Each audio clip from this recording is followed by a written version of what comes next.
WTOL 11 Sports presents Big Board Friday, sponsored by Ohio Northern University. Your dreams await.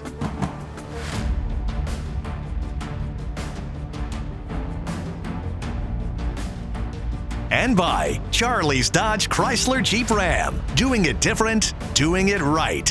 By Frickers, the home for fun, food, sports, and spirits. By PT Link Physical Therapy. Feel the difference and get relief now. By Renewal by Anderson. Anderson Window Muscle. Local 419 Hustle. By Absolute Mobile Glass. Nobody does it better. Nobody does it faster. Absolutely.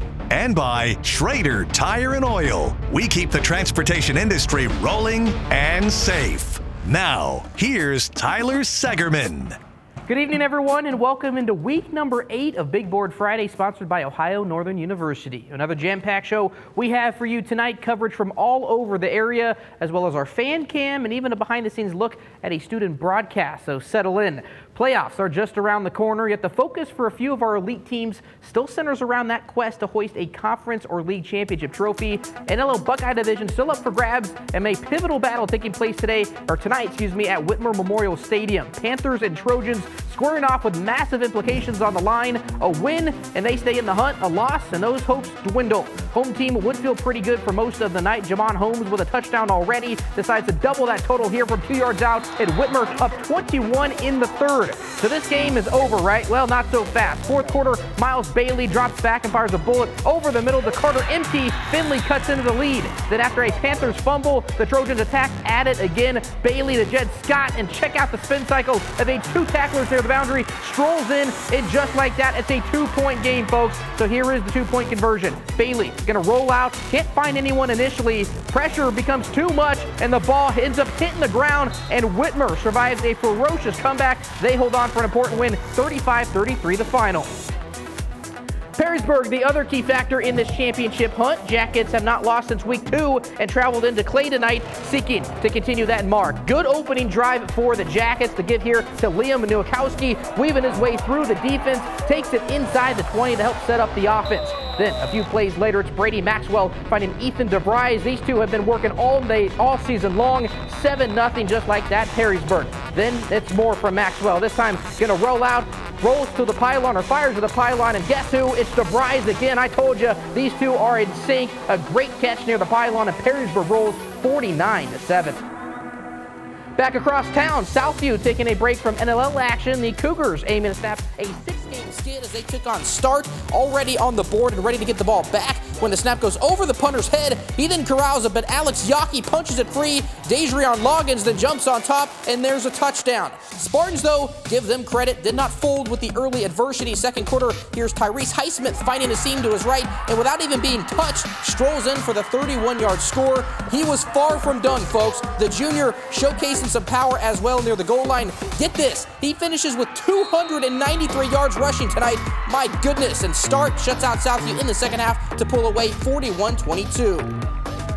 Glass Bowl we head to now. St. Francis with another tough Michigan test at home, hosting an undefeated Divine Child. Knights down, but the defense still making plays. Here's Ryan Hill flying into the backfield for the tackle for loss, trailing by 10 at the break. Defense still going to make some plays here in the second half. They had to. Sylvain Hughes going to come up with a pick, and there's a big play, another big play for the St. Francis defense, and that would be pivotal because on the ensuing possession, they turn it into points. KJ Collins-Walker downfield to Jaden Houston, and check out this catch in the end zone.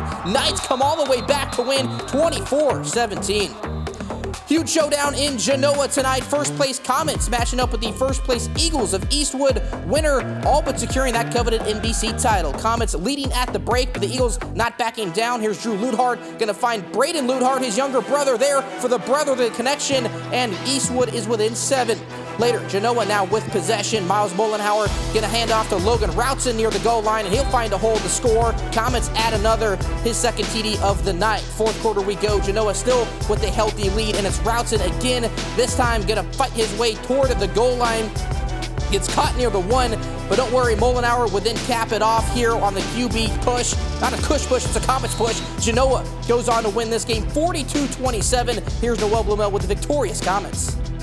Tyler, a game like this is what makes Friday Night Lights great. Genoa was up 14 at the half, but they said that didn't matter, that this is a four-quarter game, and with how much was on the line, they had to hold themselves accountable. And that's precisely why their fans were able to storm the field as they claimed first place. We've been here before, whether it's up by a couple, maybe down by a couple. We just know that it's a four-quarter game. Every rep you get, it has to just be broken down one at a time.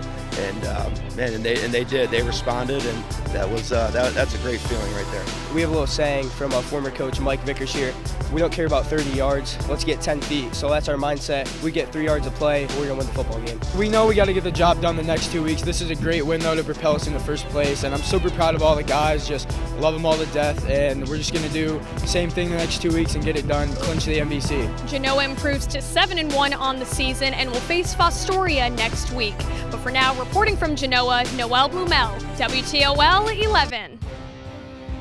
Thank you, Noelle. It's now time for our fan cam, and we begin with some viewer video. Always love to see that. This is from Jerry Brown in Liberty Center, who captured Isaiah Badenhop's touchdown catch here. Now, we might see this in the Tigers highlights later in the show, but great send in there. Then Amanda Litton, who is a regular on this segment, sending us her weekly picture from Gibsonburg. Thanks, Amanda. How about this perspective? Southview at start, great view of the sky, courtesy of Noah Becerra. And lastly, Emily sending in this photo of her and her son, Nicholas McKeever. Awesome moment there from the Fremont Ross family. Appreciate everyone for getting those to us. Be sure to send in your photos each week or videos before the show for a chance to be featured. Well, it's now time for our first break in the action, but still plenty more to highlight, including the de facto Blanchard Valley Conference Championship game. Stay tuned. More highlights when we return. Welcome back to Big Board Friday!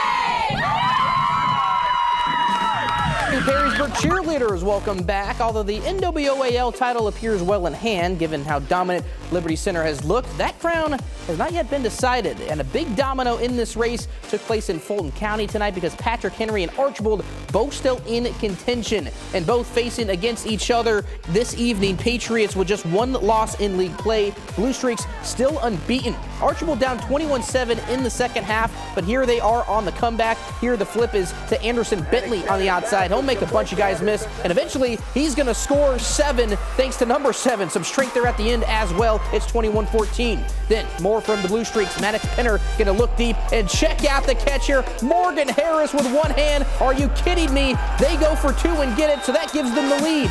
Last chance for Patrick Henry. Pass here going to go over the middle, but once again, a Roger Krieger there to seal the game with an interception. Archibald again wins a thriller this season, 22-21.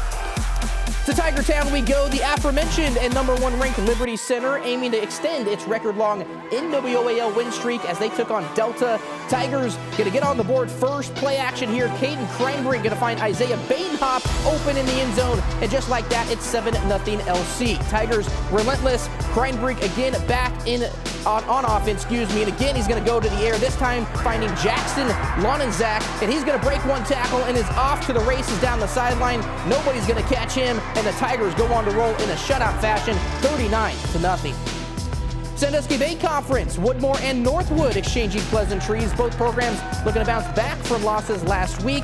Woodmore getting the ball first, and they're going to get it in the red zone and eventually into the hands of Landon Rich, who goes up the middle and converts on the short touchdown run there, dodging some defenders to get the Wildcats on the board first. Later, Northwood now with possession. Tyler Osley dropping back, but it's picked off there by Wesley Kaiser. But keep watching. He's going to try and return it back, but Northwood there forces the fumble courtesy of Jason St. Clair, and the Rangers get it back. So here they are on offense again, and this time they're going to punch it in. Skylar Rita there into the end zone. Woodmore, though, in a shootout, wins this one 61-34. To the Flag City, a state-ranked matchup between undefeated programs, Lipsick and Liberty Benton, squaring off for BBC supremacy. Second quarter, we picked this one up. Vikings with possession.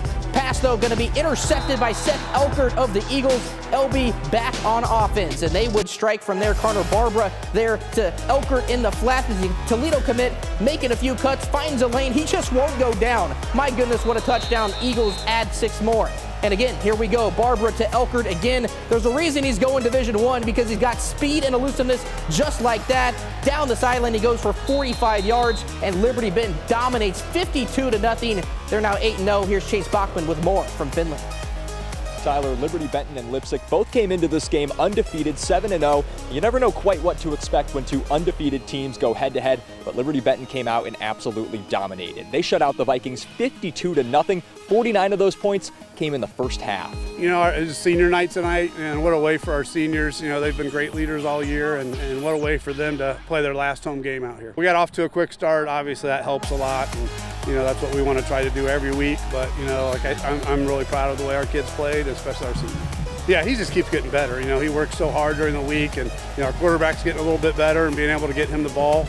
And, you know, yeah, he's a great football player. Feels great. You know, we still got a long run ahead of us, but it feels good to beat a good Lipsick team like that, well coached, and just got to move on to the next week, keeping focused. All week we've been preparing for that. It's been in the back of our minds, like we can ruin their undefeated season, so it feels great to do that. Liberty Benton is now 8-0. They control the BBC race, and they finished the year with 2 road games at Arcadia and Van Buren. Reporting from Liberty Benton, Chase Bachman, WTOL 11. Tyler? Appreciate it, Chase. Just up the road at North Baltimore. Tigers still perfect on the year, right in the rush of their historic campaign. Opening drive, it's the Tigers with possession. Here they're going to find the quick pass to Xander South, and he's got some space to run, dragging defenders with him, and finally gets brought down, but not before picking up that first down. Later in the drive, Luke Long going to back the pass again, throws to a high arcing here down the sideline, and Gabe Patterson, are you kidding me? What a catch there near the boundary. That sets up the Tigers in the red zone, and a few plays later, Long evading a tackler and then firing downfield again. This time Isaiah Hayden making the catch and keeping the feet in for the touchdown. North Baltimore would clinch an outright title for the first time in a long time. They get the win tonight, 49-21 the final. Great job, Tigers. Play of the night we have now reached, and you just saw it earlier in the show, but worth showing again. Morgan Harris, one-handed score. He does it again. If you remember, he did this again in week 1 in the season opener, but this is in crunch time, folks. Again, one-handed. They're down a touchdown in the second half. He comes down clutch with it, and my goodness, what a play from the wide receiver. One more look, because it is just spectacular. Once again, Harris hauling in our play of the night. One more stoppage before we wrap this show up. Still to come, we step away from the action on the field and get a look at how it gets broadcasted behind the scenes at one local high school. That story is next.